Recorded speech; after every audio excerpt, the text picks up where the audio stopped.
নমস্কার বন্ধু, আজ আমরা চলেছি বাঁকুড়া জেলার রামহরিপুর রামকৃষ্ণ মিশন থেকে পাবোয়া জঙ্গলের উদ্দেশ্যে। রামহরিপুর রামকৃষ্ণ মিশন থেকে পাবোয়া জঙ্গলের দূরত্ব 3 কিলোমিটার। টোটো ভাড়া নিল 150 টাকা, যাওয়া আসা মিলে। বন্ধুরা, এই পাবোয়া জঙ্গলে নাকি হাতির দেখা পাওয়া যায়। দেখা যাক আমরা পাবোয়া জঙ্গলে গিয়ে হাতির দেখা পাই নাকি অন্য কিছু দেখতে পাই, দেখি।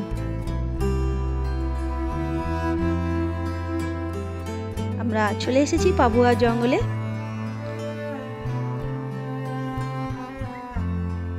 পুরোটাই শালের জঙ্গল এই পাবোয়া জঙ্গল। বন্ধুরা, আপনারা দুর্গাপুর স্টেশন থেকে এই রামহরিপুর ও পাবোয়া জঙ্গলে আসতে পারেন, দূরত্ব 29 কিলোমিটারের মতো। আর আপনারা বাঁকুড়া স্টেশন থেকেও রামহরিপুর ও পাবোয়া জঙ্গলে আসতে পারেন, দূরত্ব 25 কিলোমিটারের মতো। পুরোটাই শালের জঙ্গল এই পাবোয়া জঙ্গল।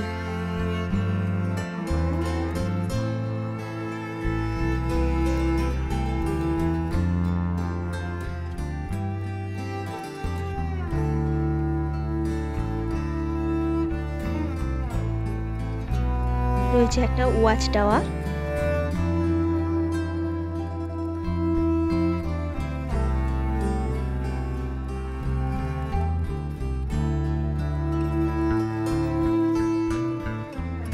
বেশ একটা গা ছমছমে পরিবেশ, কিন্তু তার মধ্যেও একটা অদ্ভুত ভালো লাগা।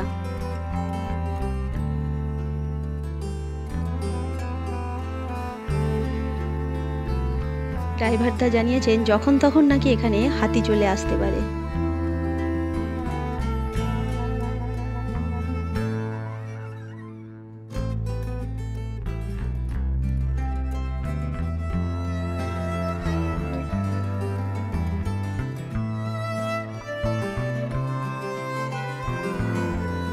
বন্ধুরা, আমরা এখন রয়েছি বাঁকুড়া জেলার পাবোয়া জঙ্গলে। ভয় আর বিস্ময় নিয়ে আমরা পাবোয়া জঙ্গলে কিছুক্ষণ হাঁটাহাঁটি করতে লাগলাম। হাতির দেখা না পেলেও পেলাম হাতির পায়ের ছাপ। এই যে গর্ত গর্ত মতো, এগুলোই হাতির পায়ের ছাপ। ড্রাইভারটা জানালেন খুব বেশিক্ষণ হয়নি, হাতিরা এপথ দিয়েই গেছে হয়তো। এই দেখুন, এই গর্তগুলি হাতির পায়ের ছাপ। দেখলাম উইয়ের ঢিপি।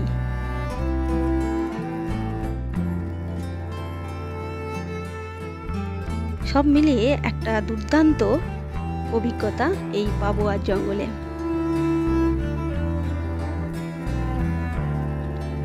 আর সবচেয়ে বড় কথা, বর্ষায় এই সবুজে সবুজ জঙ্গল, যা দেখে আমাদের মন প্রাণ জুড়িয়ে গেল। অপূর্ব সুন্দর এই সবুজের সমারোহ।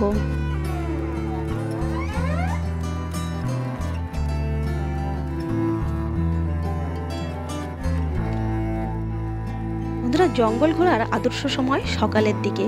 আপনারা যখনই জঙ্গলে ঘুরতে যাবেন, সকালের দিকে চেষ্টা করবেন যেতে। দেখুন, হাতিদের যাতে রাস্তায় বেরিয়ে আসতে না পারে সেই ভয় দেখানোর জন্য এখানে ইলেকট্রিক তারের ব্যবস্থা রয়েছে।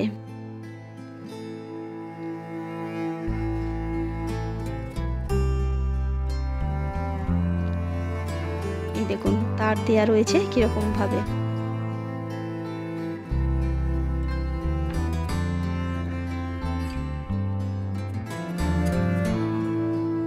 ওই যে দূরে আমাদের টোটো দাঁড়িয়ে রয়েছে, আর ওয়াচ টাওয়ারটি দেখা যাচ্ছে। দেখুন,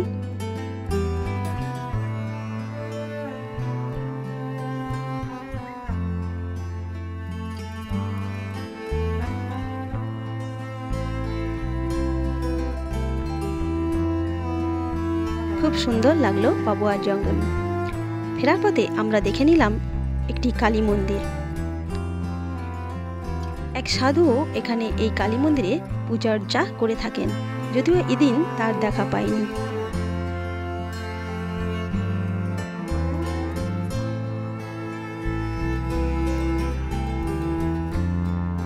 এই যে কালী মন্দিরটি দেখা যাচ্ছে, দেখুন।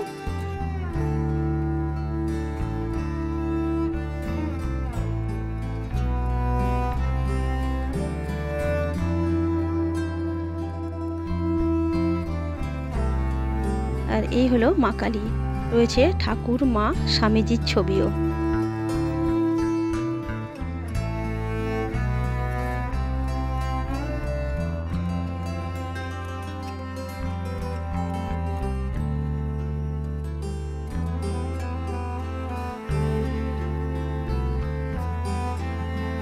এর পাশে রয়েছে আরও একটি মন্দির, যেখানে উইয়ের ঢিপির ওপর রয়েছে মা তারা।